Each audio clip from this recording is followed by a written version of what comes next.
warahmatullahi wabarakatuh. Ismi Priska Selviatul Jannah, NIM U2019-3022. Pada kesempatan kali ini, saya akan mempresentasikan tentang dan desimilasi.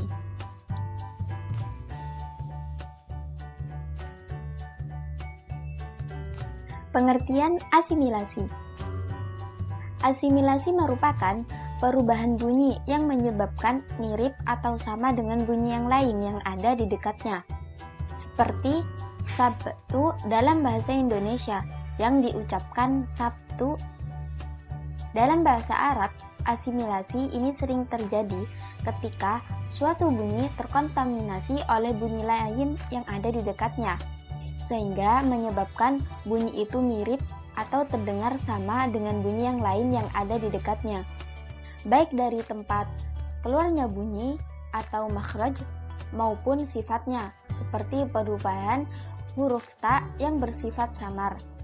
Dalam kata iztada menjadi bunyi huruf dal yang bersifat majrur, yakni izdada, yang disebabkan karena dekatnya bunyi huruf za yang bersifat majhur.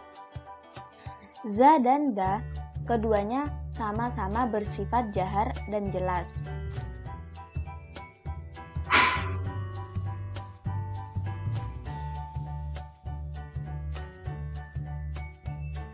Selanjutnya, pembagian asimilasi. Menurut pengaruhnya terhadap fonem, asimilasi dibagi menjadi dua. Yang pertama, fonemis, yakni menyebabkan berubahnya identitas suatu fonem dalam bahasa Arab bisa disebut sebagai idgham. Kemudian yang kedua ada fonetis, yakni yang tidak menyebabkan perubahan identitas suatu fonem. Hal ini dalam bahasa Arab disebut juga sebagai ikhfa. Menurut letak bunyi yang diubahnya, asimilasi dibagi menjadi tiga, yaitu progresif, regresif, dan resiprokal. Progresif adalah jika bunyi yang diubah terletak di belakang bunyi yang mempengaruhinya. Yang kedua regresif, yakni jika bunyi yang diubahnya terletak di depan. Kemudian resiprokal, yakni jika perubahan terjadi pada kedua bunyi yang saling mempengaruhi. Pembagian asimilasi menurut jarak kedekatan antara dua bunyi terbagi menjadi dua bagian. Yang pertama asimilasi langsung, yaitu asimilasi yang terjadi antara dua bunyi yang berdekatan dan tidak dipisah oleh bunyi huruf lain di antara kedua bunyi tersebut, seperti dalam kata izhatama dan izdahama. Yang kedua, asimilasi tidak langsung, yaitu asimilasi yang terjadi antara dua bunyi yang di antara kedua bunyi tersebut terdapat pemisah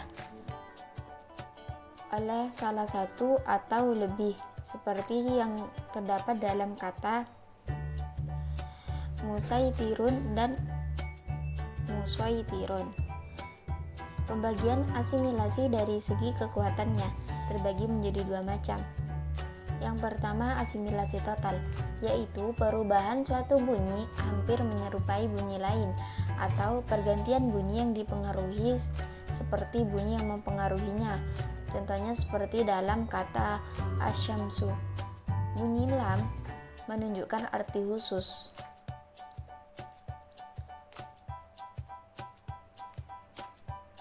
Berubahnya dengan sempurna seperti sya. Asimilasi ini terjadi antara lam ta'rif dengan semua huruf asamsiyah.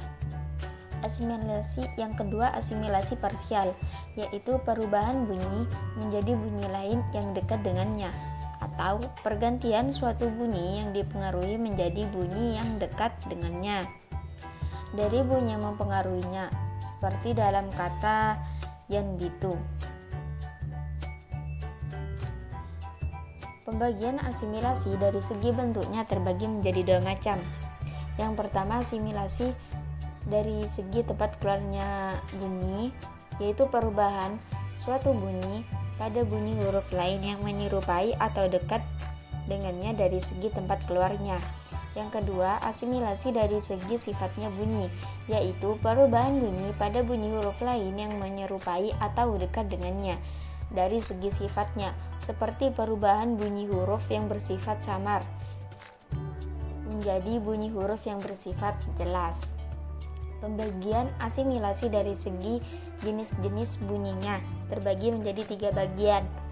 Yang pertama, asimilasi antara bunyi konsonan, yaitu asimilasi yang terjadi di antara bunyi-bunyi konsonan seperti yang terdapat kata di antara za dengan ta atau nun dengan ba, seperti contoh-contoh sebelumnya. Yang kedua, asimilasi antara bunyi vokal, yaitu asimilasi yang terletak di antara bunyi-bunyi vokal. Yang ketiga, asimilasi bunyi konsonan dengan vokal, yaitu asimilasi yang terdapat di antara bunyi-bunyi konsonan dan bunyi-bunyi vokal, terbagi menjadi 2 macam. Yang pertama, efek bunyi konsonan terhadap vokal, seperti menjadi tebalnya bunyi-bunyi vokal yang terletak setelah bunyi-bunyi yang bersifat tebal, dan menjadi tipisnya bunyi vokal yang terletak setelah bunyi-bunyi konsonan yang bersifat tipis. Yang kedua, efek bunyi vokal menjadi bunyi konsonan. Selanjutnya, pengertian desimilasi.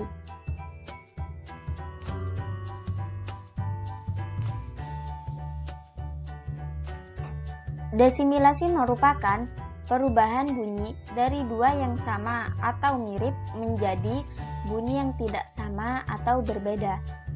Menurut Abdul Khair, proses desimilasi merupakan perubahan yang menyebabkan 2 buah fonem yang sama menjadi berbeda atau berlainan. Terdapat 2 contoh desimilasi, yakni desimilasi sinkronis dan desimilasi diakronis. Contoh kata dalam bahasa Indonesia: belajar. Belajar dari kata penggabungan prefiks ber dan bentuk dasar ajar. Mestinya kalau tidak ada perubahan berajar, tetapi karena ada bunyi R, maka R yang pertama diperbedakan atau didesimalisasikan menjadi L, sehingga menjadi belajar.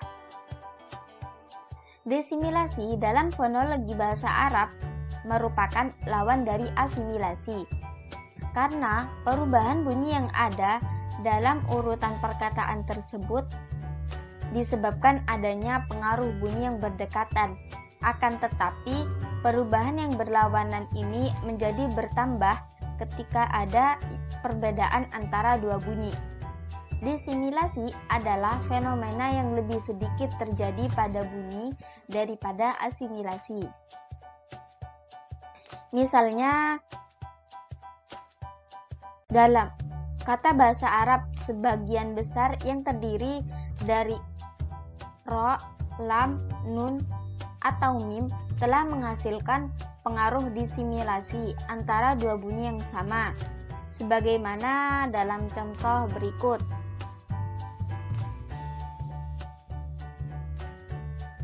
Contohnya dalam bahasa Arab, yakni pada pelafalan harajalun menjadi hajjalun.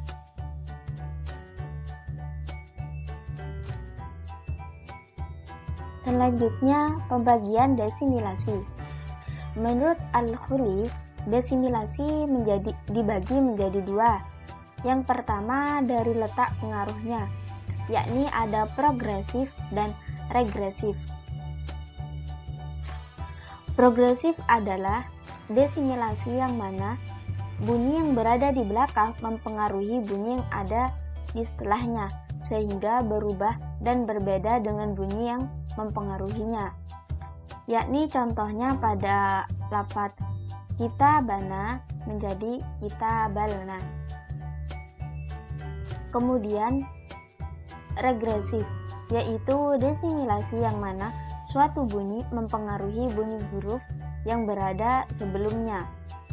Contohnya dalam kata Jumatdi menjadi Julmudun. Kemudian dari segi jarak, desimilasi dibagi menjadi 2, yakni desimilasi langsung dan desimilasi tidak langsung. Desimilasi langsung yaitu desimilasi yang mana Bunyi yang mempengaruhinya berdekatan langsung dengan bunyi yang dipengaruhinya. Kemudian, desimilasi tidak langsung. Desimilasi tidak langsung, yang mana bunyi yang mempengaruhinya tidak berdekatan dengan bunyi yang dipengaruhinya. Selanjutnya, hal-hal yang terdapat antara asimilasi dan desimilasi. Yang pertama, di dalam semua bahasa, kejadian fenomena asimilasi ini lebih banyak dibandingkan dengan desimilasi. Dan asimilasi ini lebih populer daripada desimilasi. Yang kedua, keduanya memiliki peranan untuk mempermudah dan meringankan pelafalan. Yang ketiga, asimilasi ini terkadang merubah suatu bunyi tanpa merubah menjadi fonem-fonem lain yang berbeda, dengan desimilasi yang merubah suatu bunyi menjadi fonem lain. Hal ini berarti bahwasannya asimilasi ini tidak memperhatikan kandungan makna dan desimilasi ini lebih banyak memperhatikan konteks makna daripada pelafalan. Asimilasi